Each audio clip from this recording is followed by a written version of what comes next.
Bonjour à tous, on commence ce tour de la presse sportive par des nouvelles de Patrick Vieira. Le champion du monde 98 devenu entraîneur s'est trouvé un nouveau challenge hier.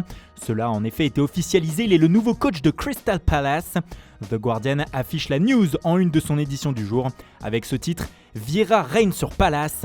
Le Français a signé un contrat de 3 saisons avec les Eagles et retrouve donc la Première Ligue, une manière de se relancer après une fin difficile en tant qu'entraîneur de Nice la saison dernière.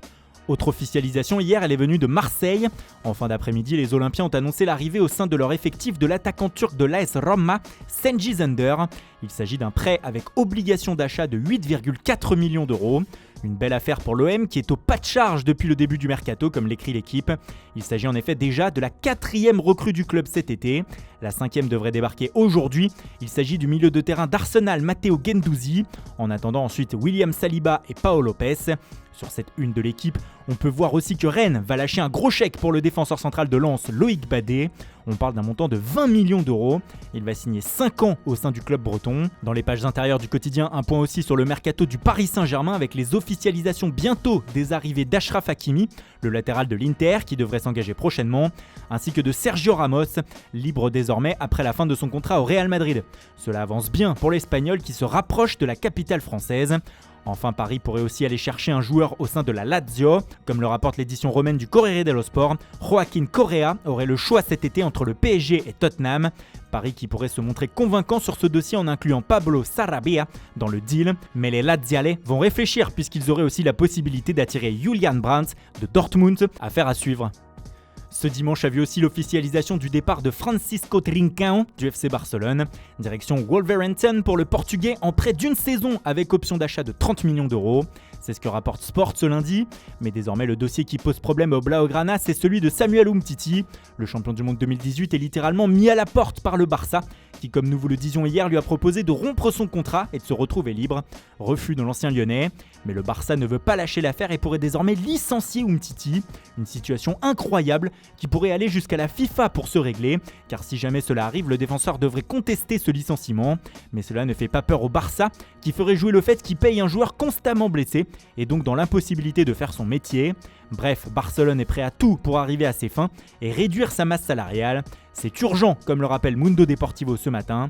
Il faut soit vendre, soit baisser les salaires des joueurs. L'été s'annonce galère en Catalogne. L'urgence pour la Juventus de son côté, c'est de régler l'avenir de Cristiano Ronaldo. Cela devrait être fait cette semaine, à en croire tout au sport. Car bonne nouvelle, l'agent de CR7, Jorge Mendes, débarque dans les prochains jours à Turin afin de régler l'avenir de son poulain. Alors restera pas, c'est toute la question même si les bruits font état d'une prolongation de contrat pour le Portugais. Comme l'indique Record, Ronaldo veut continuer à la Juve et celle-ci pourrait lui donner ce qu'il veut. Viendra ensuite le temps de proposer quelque chose à Paulo Dybala, l'Argentin qui a été aperçu il y a quelques jours en compagnie de Paul Pogba à Miami. Il n'en fallait pas plus pour enflammer le Quotidiano Sportivo qui voit un signe, un indice quant au futur de la pioche. Le média nous dévoile aussi sur les lignes d'en dessous le nom du remplaçant d'Achraf Hakimi à l'Inter. Il s'agit de Denzel Dumfries du PSV qui a brillé cet été à l'Euro avec les Pays-Bas.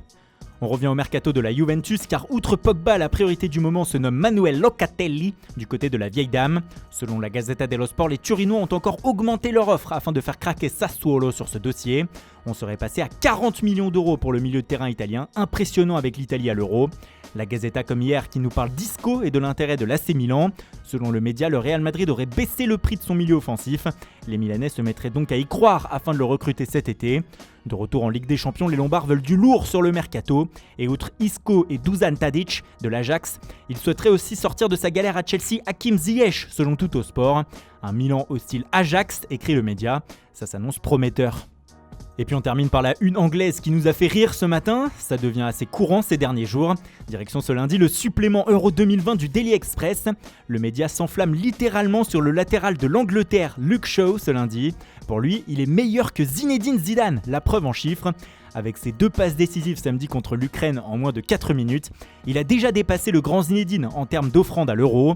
Le Français n'a réussi qu'une passe décisive durant sa carrière en 14 matchs en championnat d'Europe.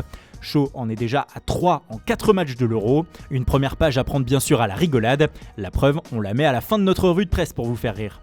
Voilà, c'est tout pour ce matin. Merci pour votre fidélité. Bonne journée à tous et à tout à l'heure pour le JT Foot Mercato avec Guillaume Vigier.